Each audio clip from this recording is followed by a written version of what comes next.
etc.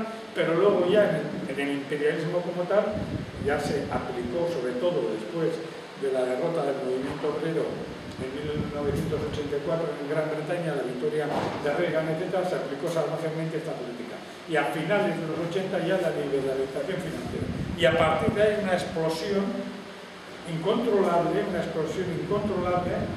de toda clase de chapuzas financieras alocadas, que lógicamente eran burbujas que tenían que estallar. Pero la causa de todo eso estaba en la incapacidad del capitalismo de rentabilizar la producción industrial, porque había una sobreproducción industrial que no se vendía. Esa fue la. ¿Qué ha ocurrido? Que eso se ha agravado sobre 3 crisis nuevas, entre comillas, del sistema capitalista. De tal forma que ahora, nuevas en el sentido en que no se conocían, con la gravedad actual no se conocían en el siglo XIX, a finales del siglo XIX y al comienzo del siglo XX. Estaban ahí, pero no se conocían. Se habían intuido, pero no se conocían. Una era la crisis ecológica, la crisis medioambiental, el calentamiento global, la desertificación, la acidificación de las aguas, etc.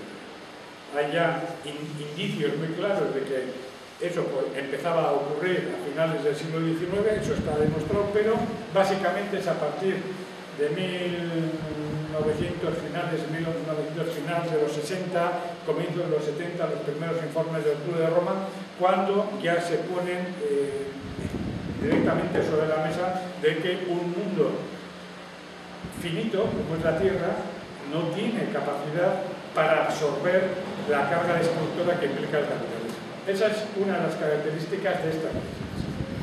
El capitalismo echa mucha mierda, destruye la naturaleza y la capacidad del planeta de asimilar todo eso es limitada y no puede. Y una de las consecuencias es el calentamiento global, otra de las consecuencias es el agotamiento de los mares, dentro del calentamiento global, el calentamiento del fondo de los mares, que es la gran reserva térmica de la Tierra. Bueno, podríamos extendernos, pero los hechos son alarmantes y ahora que ha venido la cumbre de Río, los hechos están en todas partes. Es una verdad científica incontrovertible. Hay ya un agotamiento de la naturaleza que es insalvable.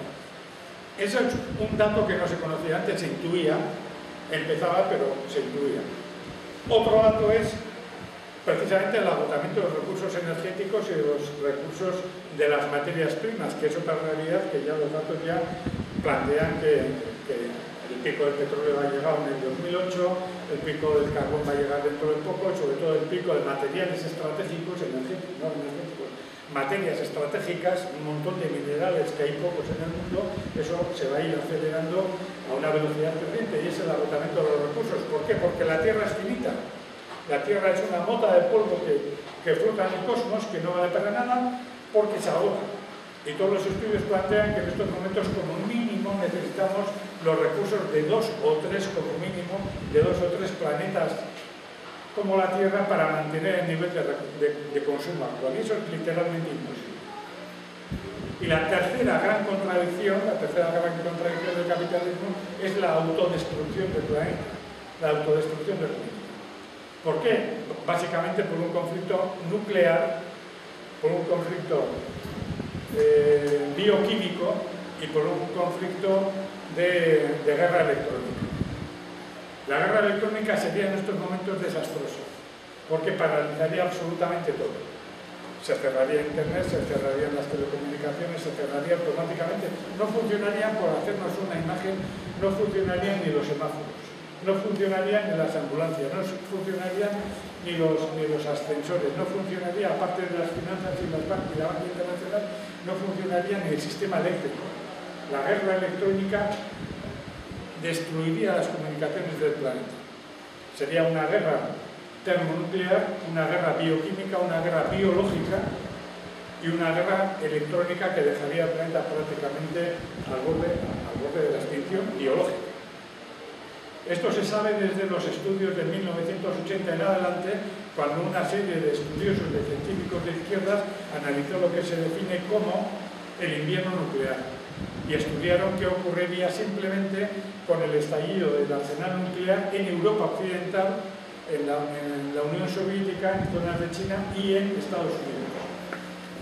El impacto de los estallidos de armas termonucleares generaría unos incendios tremendos, una explosión de calor que fundiría hasta el algodón, hasta la brea de las carreteras, enormes. Bueno, todo eso está estudiado en invierno nuclear, la Tierra bajaría de temperatura, en 3 meses se dejaría de producir alimentos, bueno, un desastre. Eso es científicamente incontrovertible.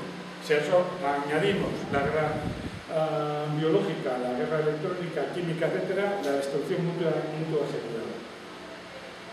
Estas 3 nuevas características, el autoexterminio, la crisis ecológica y el agotamiento de los recursos energéticos y materiales, añaden un componente, entre comillas, nuevo a la crisis clásica del capitalismo. Las crisis clásicas del capitalismo, en la teoría marxista, corresponden a la interacción de 4 factores que no podemos explicar ahora.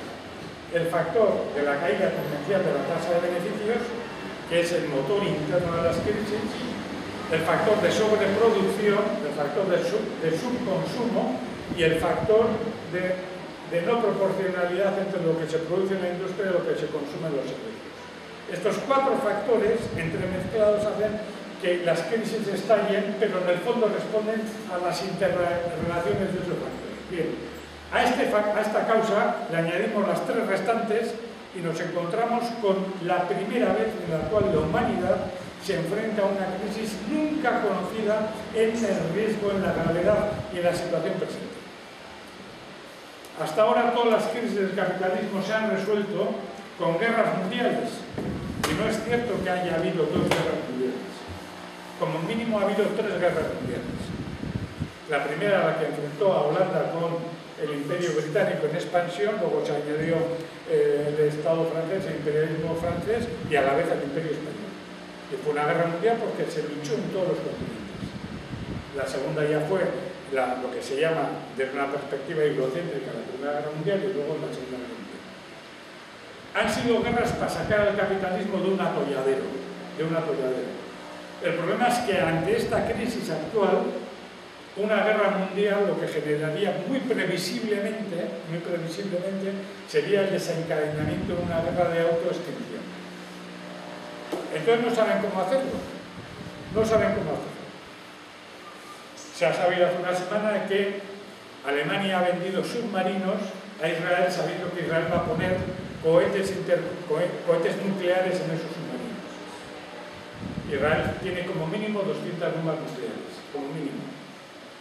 Es una potencia genocida, terrorista, es después de Estados Unidos el estado más criminal del mundo. Y Alemania le vende tranquilamente submarinos sabiendo que en ellos va a poner cohetes con armamento nuclear. Imaginaos que por circunstancias estallara un conflicto entre Pakistán y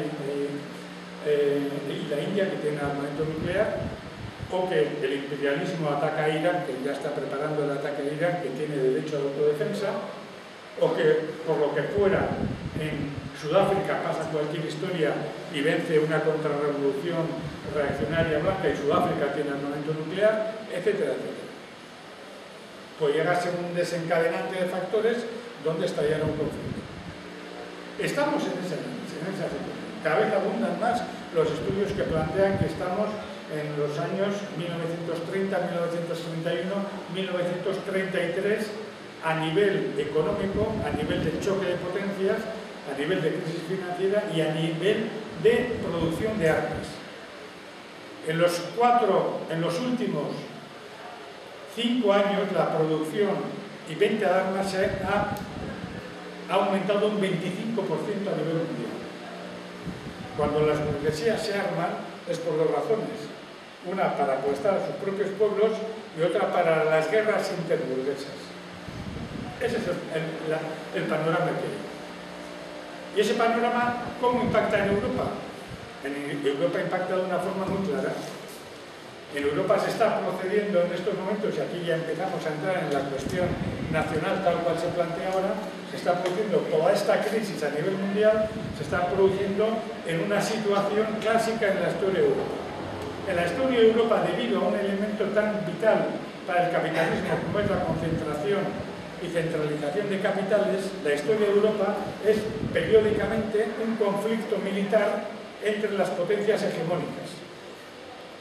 Y a ese conflicto militar le ha sucedido grandes negociaciones que han reordenado Europa internamente y han impuesto una potencia hegemónica para dirigir el capitalismo y el imperialismo europeo. El primer conflicto serio, el primer conflicto duro, fue la decadencia del Imperio español y el auge del Imperio holandés. Y la lucha con Gran Bretaña, al que me he referido antes, la independencia de Holanda de los Países Bajos como potencia burguesa hegemónica, etcétera, etcétera. Y eso se negoció, la pérdida del Imperio español se negoció en el Tratado de Westfalia de 1648. Surgió una potencia dominante después de todas aquellas guerras, que fue Gran Bretaña. Pero, posteriormente, junto a esa potencia dominante, empezó a crecer otra potencia, que fue la burguesía francesa. Y ahí surgió otro conflicto, que fueron las guerras napoleónicas. La burguesía francesa empezó a entrar en conflicto con la burguesía británica, que tenía una ventaja que había hecho la revolución industrial y dominaba los mares frente a la burguesía francesa, que era continental. Vinieron las guerras napoleónicas, ganó Gran Bretaña, se reordenó el imperio, la situación europea, con el Congreso de Viena de 1815. Y era la segunda reordenación después de la Segunda Guerra